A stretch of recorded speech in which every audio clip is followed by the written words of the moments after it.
సమన్వయంతో పని చేయడంతో ఆ రోజు మెట్రో కట్టుకోవడానికి జైపాల్ రెడ్డి గారు అనుమతి ఇవ్వడమే కాదు, వాయబుల్ గ్యాప్ ఫండ్ అని కేంద్ర ప్రభుత్వం నుంచి అదనంగా వందల కోట్ల రూపాయల నిధులు ఇవ్వడంతో ఈరోజు హైదరాబాద్ నగరానికి మెట్రో రైలు వచ్చింది. ఇవన్నీ చరిత్రలో చంద్రశేఖరరావు గారు చెరిపేస్తే జరిగే సత్యాలు కావు. వారు ఏదో అనుకుంటున్న వీటిని మసిబూసి మాయరడ్కాయ చేసి సినిమాలలో మనం సినిమా స్టోరీ అంతా ఒకటి ఉంటుంది, ప్రేక్షకులను ఉత్తేజపరచడానికి ఐటమ్ సాంగ్ అని ఉంటుంది అప్పుడప్పుడు మధ్యలో. అలాంటిని ఆదర్శంగా తీసుకొని కేటీఆర్ గారు ప్రచారాలు చేసి కాంగ్రెస్ పార్టీ మీద దుమ్మెత్తడానికి ప్రయత్నం చేస్తున్నాడు. దుమ్మెత్తిపోయడానికి ఆయన ఎన్నికల ప్రచార సరళిని ఒకసారి గమనించండి. ఈ మధ్యకాలంలో వచ్చిన పుష్పలో శ్రీలీల ఐటమ్ సాంగ్ను చూడండి, ఏమైనా తేడా ఉందా? ఈ రాష్ట్రానికి నాయకత్వం వహిస్తానని చెప్పే నాయకుడి యొక్క ప్రచార సరళి పార్టీ జెండాను కండువాను గాల్లో ఇలా ఇలా తిప్పుకుంటూ ఎవరు చేస్తారు ఇవన్నీ? అందుకే మా 10 సంవత్సరాలు 2004 నుంచి 2014 వరకు జరిగిన సంక్షేమము అభివృద్ధిని కొలబద్దగా తీసుకోండి, విశ్లేషించండి, ప్రశ్నించండి మమ్మల్ని. 2014 నుంచి 2026 వరకు ఆల్మోస్ట్ డిసెంబర్ 2023 వరకు వాళ్ళే ఉన్నారంటే ఆల్మోస్ట్ 10 ఇయర్స్. 2 సార్లు రాజశేఖర రెడ్డి గారి నేతృత్వంలో ఏర్పాటు చేసిన మా ప్రభుత్వం, 2 సార్లు చంద్రశేఖరరావు గారి నేతృత్వంలో ఏర్పాటు చేసిన ఆ ప్రభుత్వాన్ని పోల్చండి. 16,000 కోట్ల రూపాయల మిగులు బడ్జెట్, 69,000 కోట్ల రూపాయల అప్పుతో మేము అప్పచెప్తే చంద్రశేఖరరావు గారు నాకు అప్పచెప్పేటప్పటికీ జీత భత్యాలు కూడా మొదటి తారీఖున ఇవ్వలేని పరిస్థితి. రిజర్వ్ బ్యాంకులో చేబదులు కింద 1,000 కోట్ల రూపాయల అప్పు, బ్యాంకుల్లో 8,11,000 కోట్ల రూపాయలు, 4 రకాల అప్పులు ఉంటాయి. ఎఫ్ఆర్బిఎం పరిధిలో తెచ్చుకున్న అప్పులు, కార్పొరేషన్ సంస్థలకు ప్రభుత్వం గ్యారంటీ ఇచ్చిన అప్పులు, కార్పొరేషన్ సంస్థలే స్వయంగా మేము కట్టుకుంటామని తెచ్చుకున్న అప్పులు, ఇతర విధానాలలో ప్రభుత్వం తెచ్చుకున్న అప్పులు, 4 రకాల అప్పులు 6,71,000 కోట్ల రూపాయలైతే పోతూ చేబదుల కింద బకాయిలు పెట్టినాయి. కాంట్రాక్టర్ల బిల్లులు 50,000 కోట్లు పెండింగ్ పెట్టినాయి. ఉచిత విద్యుత్ సంస్థలకు సింగరేణికి ఒక 30,000-35,000 కోట్ల రూపాయల బకాయిలు పెట్టింది. ఉద్యోగ రిటైర్మెంట్ బెనిఫిట్స్ ఒక 10,000 కోట్ల రూపాయల బకాయిలు పెట్టింది. లిక్కర్ సప్లై చేసిన సంస్థలకు ఒక 5,000 కోట్ల రూపాయల బకాయిలు పెట్టింది. ఫీజు రియంబర్స్మెంట్ ఒక 8,000 కోట్ల రూపాయల బకాయిలు పెట్టారు. ఈ రకంగా 1,29,000 కోట్ల రూపాయలు లెక్కకు దొరకని, చేతికి అందని అప్పులు నమ్మినోడి దగ్గరల్లా, ఇచ్చినోడి దగ్గరల్లా దొరికిన కాడికి దొరికినంత అప్పులు తీసుకొచ్చి మొత్తానికి 8 లక్షల కోట్ల పైచిలకు అప్పులతోనే రాష్ట్రాన్ని నాకు అప్పచెప్పిండు. నేను డిసెంబర్ 7 తారీఖు నాడు బాధ్యత తీసుకున్న తర్వాత అప్పటికి ప్రభుత్వ ఉద్యోగస్తులకు జీతాలు ఇవ్వలే. జీతాలు ఇద్దామని ఎత్తుకుతే డబ్బులు లేవు. పోనీ రిజర్వ్ బ్యాంక్ లేదన్నా అడ్వాన్స్ కింద ఏదన్నా అడగనరా అంటే అప్పటికే 3,500 కోట్ల రూపాయలు అడ్వాన్స్ తెచ్చేసుకుండు మహాత్ముడు. ఆ అవకాశం కూడా లేదు. అంటే పూర్తిగా రాష్ట్రాన్ని దివాలా తీయించి లాస్ట్ థ్రెడ్ మీద తెగితే పాతాళంలో పడిపోయే స్టేజ్లో మాకు అప్పచెప్పింది.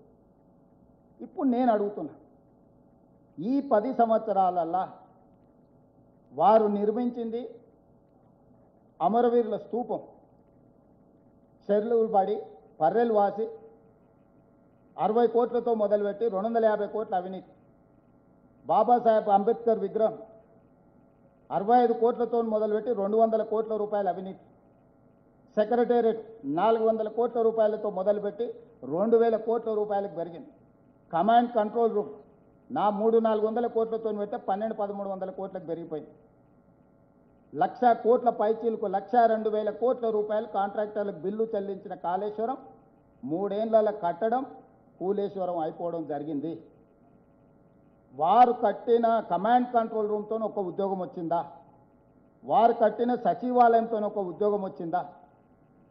వారు కట్టిన ప్రగతి భవన్ అని ఆయన విలాసవంతమైన జీవితం కోసం బాత్రూమ్కు బుల్లెట్ ప్రూఫ్ అద్దాలు పెట్టుకున్న భవనంలో ప్రజలకు ప్రవేశం ఉండేనా? తెలంగాణ ప్రజలు సాధించుకున్న తెలంగాణలో తెలంగాణ పరిపాలనకు గుండెకాయ అయిన ప్రగతి భవన్లో ప్రజలకే ప్రవేశం లేదు, నిషేధిత ప్రాంతంగా ఉండే. ప్రజా యుద్ధ నౌక గద్దరన్న పోతే ఎర్రటెండకు 3 గంటలు బయట కూర్చోబెట్టిన పరిస్థితి ప్రగతి భవన్ ముందు మనం కళ్ళతో చూసినాం. వీటి వల్ల కానీ కాళేశ్వరం వల్ల కానీ 1 ఎకరాకైనా నీళ్ళు ఇచ్చిండ్రా? కాళేశ్వరం లేకుంటే ఈరోజు భారతదేశంలోనే అత్యధికంగా వరి ధాన్యాన్ని ఉత్పత్తి చేసి 1 సంవత్సరంలో 2,85,00,000 మెట్రిక్ టన్నుల వరి ధాన్యాన్ని ఉత్పత్తి నా ప్రభుత్వం సాధించింది. భారతదేశంలోనే ఉమ్మడి రాష్ట్రంలో కూడా ఆంధ్రప్రదేశ్ తెలంగాణ కలిసి కూడా ఆనాడు ఈ స్థాయిలో వరి ధాన్యాన్ని ఉత్పత్తి చేయలేదు. 65 లక్షల ఎకరాలలో వరి పండించి ఒక సీజన్లో, ఇంకొక సీజన్లో 54 లక్షల ఎకరాల వరిని పండించి 2 సీజన్లు కలిపితే దాదాపుగా 1,10,15 లక్షల ఎకరాలలో వరి ఉత్పత్తి చేసి 2,85,00,000 మెట్రిక్ టన్నుల వడ్లను ఉత్పత్తి చేసిన ప్రభుత్వం మాది. సో వారు 20 లక్షల కోట్లు 10 సంవత్సరాలలో చంద్రశేఖరరావు గారి చేతులకు వచ్చినాయి. అప్పులు గిప్పులు గోను యావరేజ్గా సంవత్సరానికి 2 లక్షల కోట్ల రూపాయల బడ్జెట్ని యావరేజ్ చేసుకుంటే 20 లక్షల కోట్ల రూపాయలు వచ్చినాయి. నేను మీడియా మిత్రుల ద్వారా చంద్రశేఖరరావు గారిని, బీఆర్ఎస్ పార్టీని నేను అడుగుతున్నాను, 20 లక్షల కోట్ల రూపాయలతో నికరంగా తెలంగాణ రాష్ట్రంలో ఒక్క సాగునీటి ప్రాజెక్ట్ అయినా పూర్తి చేసిండ్రా? ఒక్క నూతన విద్యా సంస్థనైనా మీరు తీసుకొచ్చిండ్రా? ఉన్న యూనివర్సిటీలకు వైస్ ఛాన్సలర్స్నైనా నియమించిండ్రా? గ్రామీణ పాఠశాలలలో సింగిల్ టీచర్ పాఠశాలలు 5,000 పైచిలకు పాఠశాలలు మీరు మూత వేసిండ్రు. పేదలకు విద్యను దూరం చేసిండ్రు, రైతులకు వ్యవసాయాన్ని దూరం చేసిండ్రు, మహిళలకు రాజ్యాధికారాన్ని దూరం చేసిండ్రు, మహిళా సంఘాలను నిర్వీర్యం చేసిండ్రు. 0 వడ్డీ కానీ పావులా వడ్డీ కానీ 10 పైసలైన వాళ్ళు మీరు ఇచ్చిండ్రా? 5 సంవత్సరాలు అసలు మంత్రివర్గంలో మహిళలకు స్థానం ఇచ్చిండ్రా? 1,15,000 ప్రభుత్వ ఉద్యోగ ఖాళీలు ఉన్నాయని మొదటి అసెంబ్లీలో చంద్రశేఖరరావు గారి సమాధానం చెప్తే 10 ఏళ్ళైనా ఖాళీలను ఎందుకు భర్తీ చేయలే? అంటే ఉద్యమము తెలంగాణ రాష్ట్ర సాధన యొక్క ఆత్మనే చంపేసింది. ఏ ఒక్క ప్రాజెక్టు పూర్తి చేయాలి? 1,86,000 కోట్ల రూపాయలు సాగునీటి ప్రాజెక్టుల కాంట్రాక్టర్లకు చెల్లించిండ్రు. 1000 కోట్లతో పూర్తి కావాల్సిన కల్వకుర్తి పూర్తి కాలే, 2,000 కోట్లతో పూర్తి కావాల్సిన ఎస్ఎల్బిసి టన్నెల్ పూర్తి కాలే 10 సంవత్సరాల. భీమా, నెట్టంపాడు, కోయిల్ సాగరు, రాజీవ్ సాగర్, సీతారామ సాగర్ కింద పేరు మారింది, సమ్మక్క సారలక్కగా మారింది, ప్రాణహిత చేవెళ్ళ కాళేశ్వరంగా మారింది. ఏ ప్రాజెక్టు కూడా పూర్తి చేయలే. 1,86,000 కోట్ల రూపాయలు ఎక్కడికి వెళ్ళినాయి? 27,000 కోట్ల రూపాయలు పాలమూరు రంగారెడ్డి ఎత్తిపోతల ఖర్చు పెట్టి 1 ఎకరాకు కూడా నీళ్ళు ఇవ్వలేదు. ఏ రంగమైనా తీసుకోండి, వ్యవసాయ రంగం తీసుకుంటారా, విద్యారంగం తీసుకుంటారా, వైద్య రంగం తీసుకుంటారా? ఉస్మానియా హాస్పిటల్ 100 సంవత్సరాలు పూర్తి చేసుకున్నది, శిథిలావస్థకు చేరుతున్నది. అది హెరిటేజ్ బిల్డింగ్. ఉస్మానియా హాస్పిటల్ని కొత్త దగ్గర నిర్మించండి, కనీసం ఒక ఉస్మానియా హాస్పిటల్ని కూడా నిర్మించే ప్రయత్నం చేయలేదు. మొదలుపెట్టిన సనత్ నగర్ కిమ్స్ కావచ్చు, అల్వాల్ కిమ్స్ కావచ్చు, ఎల్బీ నగర్ కిమ్స్ కావచ్చు, లేకపోతే వరంగల్లో మొదలుపెట్టిన హాస్పిటల్ కావచ్చు, ఏది పూర్తి చేయకుండా అర్ధాంతరంగా వదిలేసిపోయింది. హైదరాబాద్లో నిర్మించదలుచుకున్న ఆర్ఎం గారు కావచ్చు, హైటెక్ సిటీ దగ్గర కట్టిన పీజీఆర్ ఫ్లైఓవర్ కావచ్చు, సిటీలో కూడా ఏవైనా ప్రాజెక్టులు మొదలుపెట్టినాయి, పూర్తయినాయా? ఒక్క ఉద్యోగం రాని, పైసా ప్రయోజనం లేని కమాండ్ కంట్రోల్ రూము, సచివాలయము, ప్రగతి భవన్ ఇవి పూర్తయినాయి. వేగంగా 6 నెలల నుంచి 9 నెలలు, 2 సంవత్సరాలు తిరిగే లోపల ఇవన్నీ పూర్తయినాయి.